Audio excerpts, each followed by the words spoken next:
Good evening, I'm Bob Johnson. Welcome to another election special programme here on Wycombe Sound. Tonight we'll be broadcasting 3 interviews from those who are standing in the Wycombe constituency in the forthcoming general election.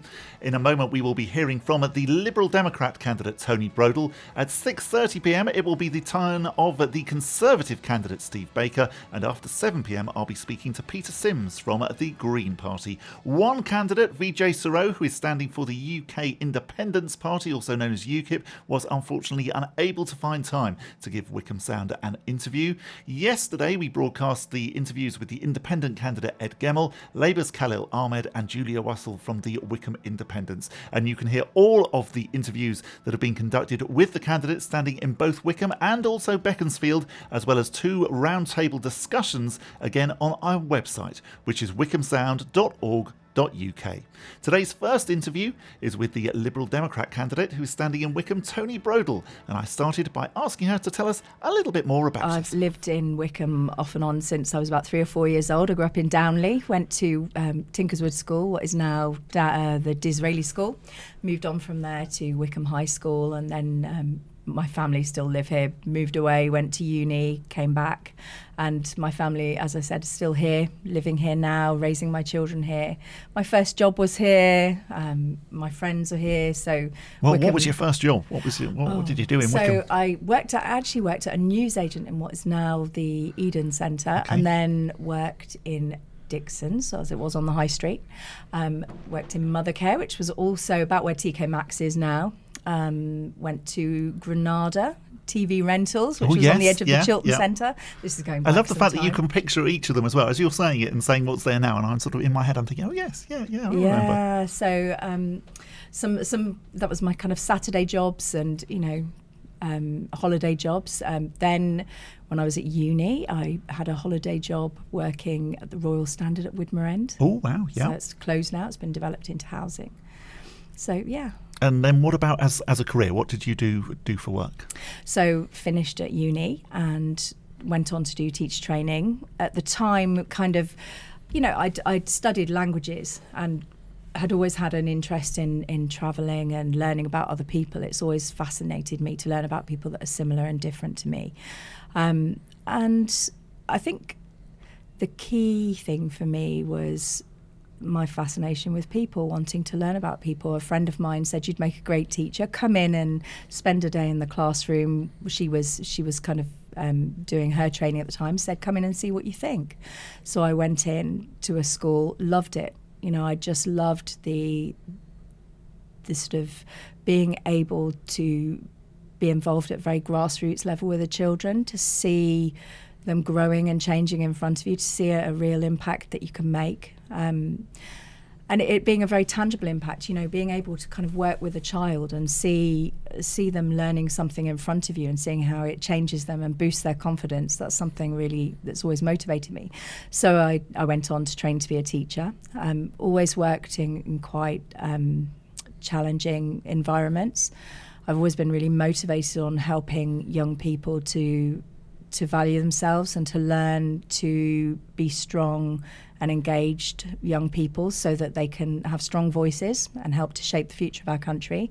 I think that children and young people are the foundations of our future. So it's been really, fundamental for me to make sure that the children that I work with are emotionally well and know the power of their own voices, that they get out there and get involved in their communities and make a positive impact.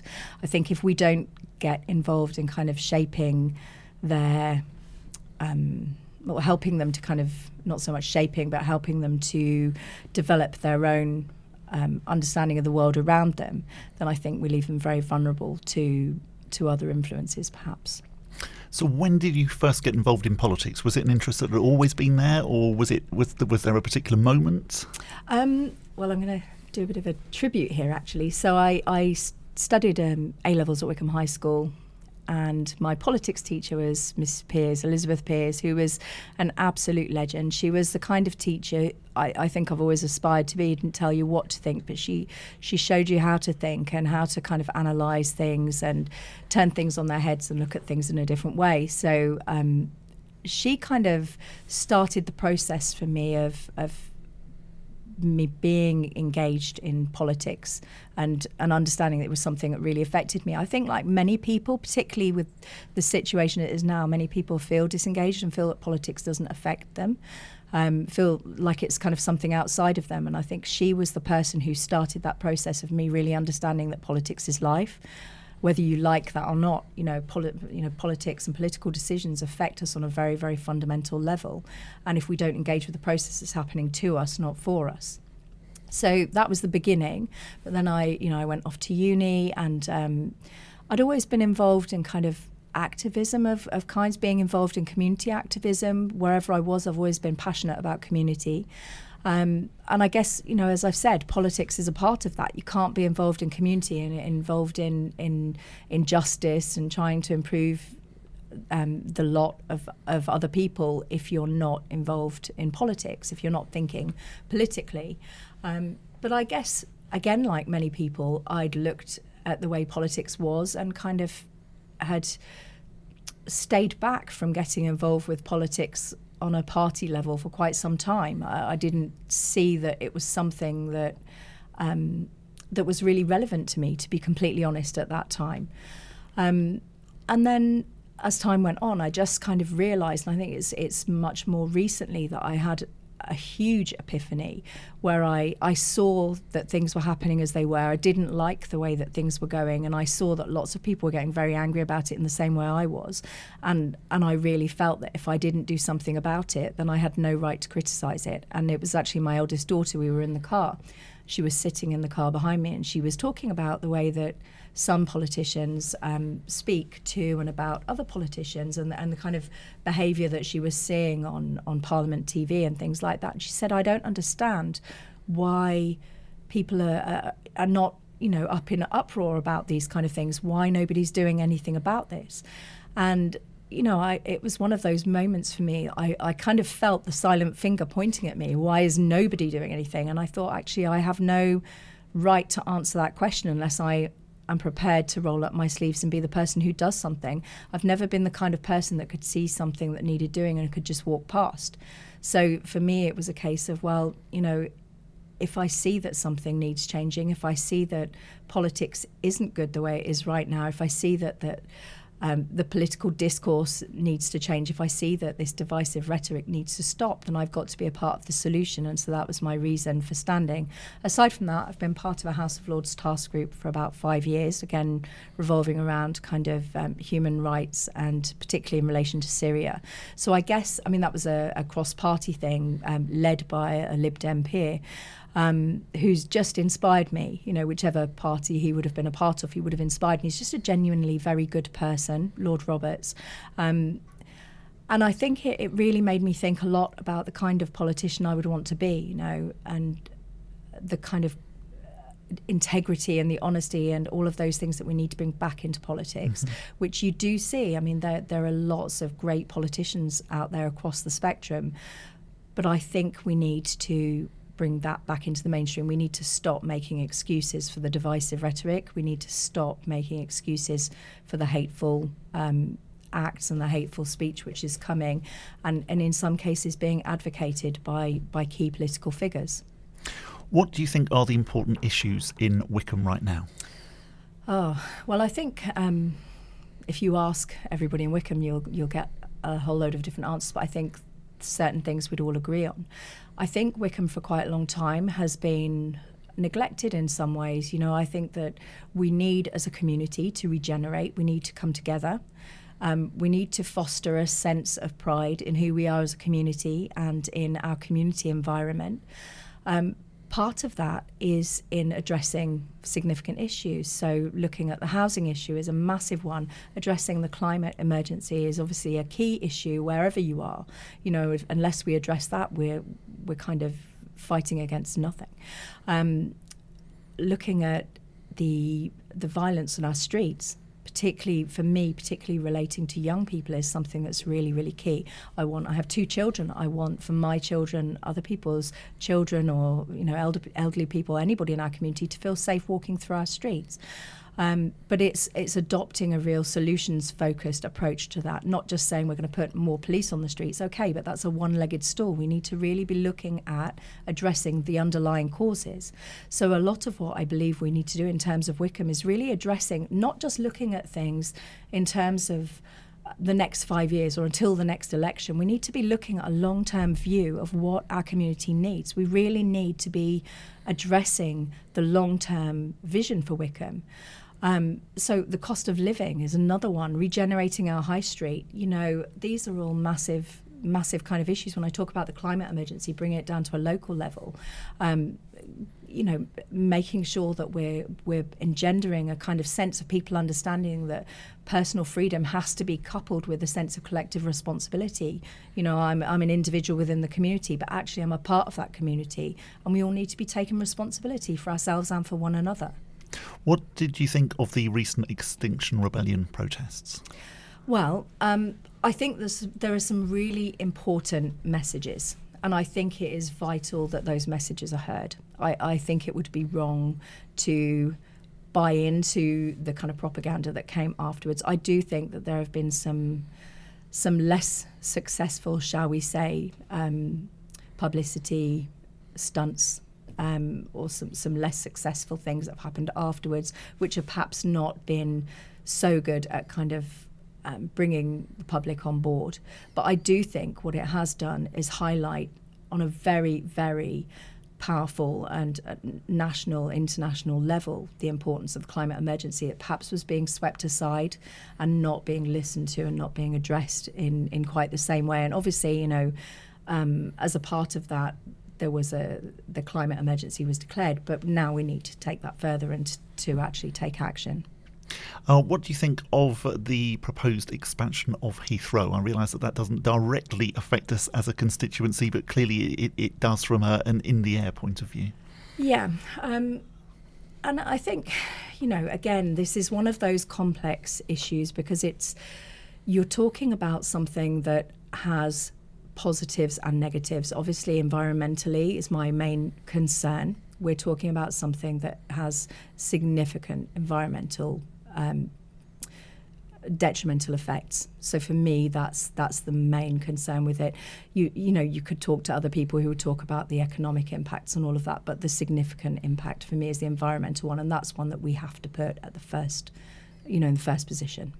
And again, one that doesn't actually directly affect you, but it does in other constituencies. HS2, how do you feel about that? Again, I mean, it's similar for me in terms of issues, but it is slightly more locally focused, obviously, because there are people within our community that are directly affected. So with HS2, the environmental impact is at the forefront of my mind all the time. By the same token, you have to balance that, and this is where it's difficult. You know, I think sometimes people think that some of these issues are very clear cut, and in some ways they can be, but you have to look at the kind of the balance of opening up the northwest and getting people off of roads and the kind of balance of those environmental impacts.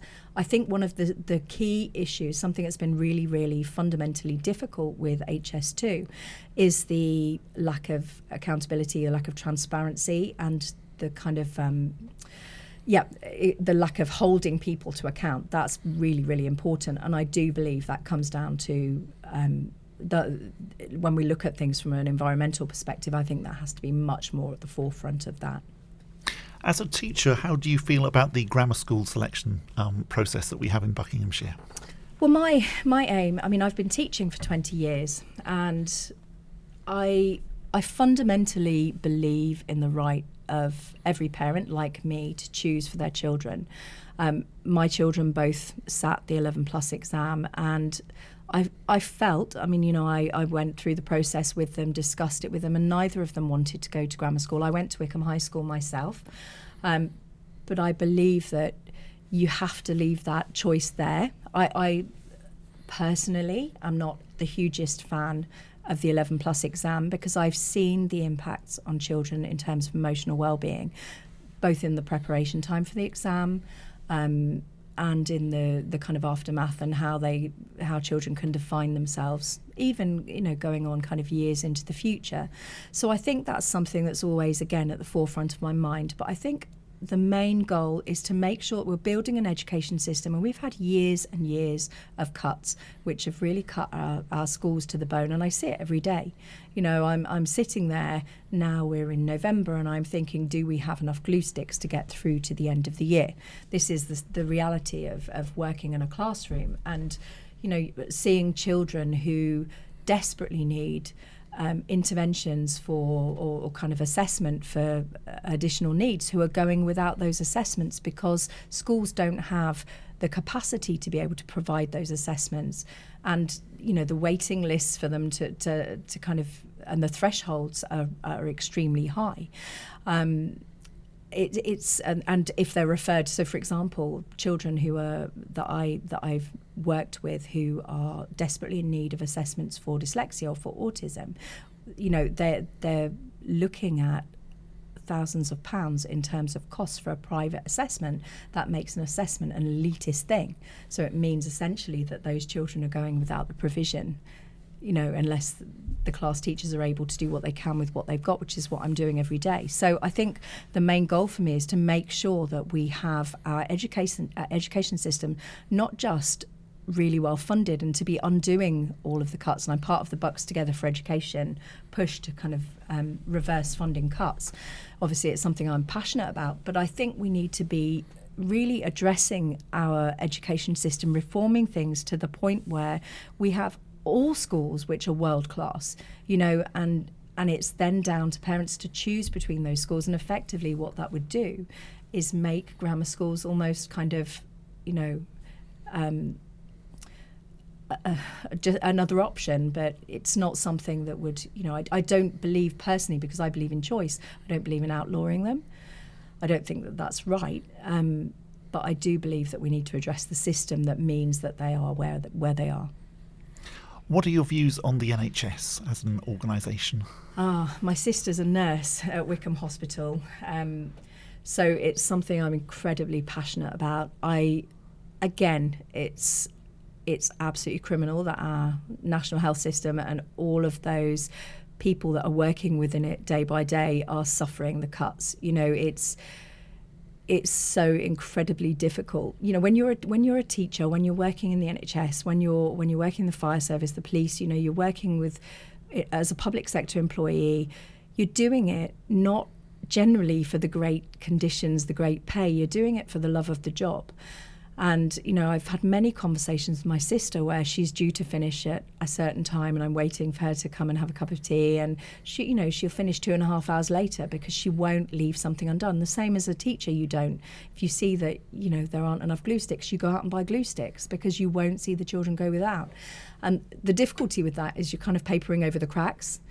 But as I said, you do it for the love of the job. And I think the key thing that we need to remember when we're talking about the NHS is that we have so many frontline workers, and, you know, particularly now with Brexit, where we've got 10,000 NHS workers who are leaving the system. You know, we really need to understand that these are the people at the forefront who are holding it together by the skin of their teeth through the love of the job. And I think that it's criminal that we're allowing that to happen. We need to be ring fencing sustainable and sustained funding for the NHS. The Lib Dem policy is obviously to ring fence 1p in the pound on income tax to sustainably fund the NHS. And also the other thing is to kind of address the disparity in terms of physical and mental health.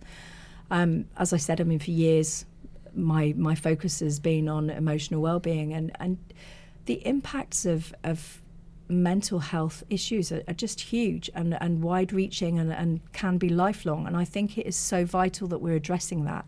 So I'm absolutely passionate about the fact that Lib Dems are addressing that in terms of bringing parity between physical and mental health. You mentioned Brexit. Obviously, the Lib Dems are very much saying that if they win, that we will not leave. How did you vote in the referendum in 2016? So I voted Remain. I'm going to explain a little bit about that. So as I said, I studied languages, so it's probably not a surprise that I've always been open to other cultures, and I've always been open to kind of understanding other cultures. I've lived overseas, studied for a year of my degree as a language student overseas. I was an Erasmus student, so I benefited directly from EU exchange programs. And, I think that, and the fact that I've seen the impacts for my children. We lived overseas and I saw how they've grown and how they've developed through learning about other people. And I think there's fundamentally, I will never be somebody who will say that the EU is perfect. I won't. There are many things that need to change, and I would be the first to get involved in kind of to try and change those things. But I'm also not the kind of person that says that you do that by sitting outside throwing rotten tomatoes. You roll your sleeves up and get involved. So when I saw that, we were thinking of leaving the biggest peace project since World War II. I lost my grandfather and great-grandfather in the World Wars, and I really don't want to see that replicated. And I'm fearful, if I'm honest, about the move towards the far right, the rise of the far right across Europe. Particularly when I see the kind of divisive rhetoric that's given way to here, and the way that there's this kind of populist thinking. For me, it's just vital that we stay open as a community. I think there are lots of misconceptions about the EU. People think that we don't have control over our borders, that we don't benefit from the EU. And I think when you're involved at the level I have been, you understand quite how many misconceptions there are. I mean, the conversations I've had on the doorstep about EU legislation, for example, there's a piece of EU legislation which says that EU workers coming to the UK, we could have signed it, but we didn't, should within 3 months be self-sustaining. We chose not to sign that, but it was something we opted out of. Other EU states signed into it. So we have things that we could have, taken on, which we've chosen not to. And the UK has a whole load of opt-outs. So I do think there are lots of misconceptions, but the main thing for me is that I think particularly now and for future generations, I want to see us as an open, outward-facing country, an outward-facing nation with tolerant values, with a kind of the kind of understanding that I guess I've developed through meeting people from other cultures, whether it's here or in other countries, where you learn more about yourself and you learn more about others, and it helps you to grow as a human.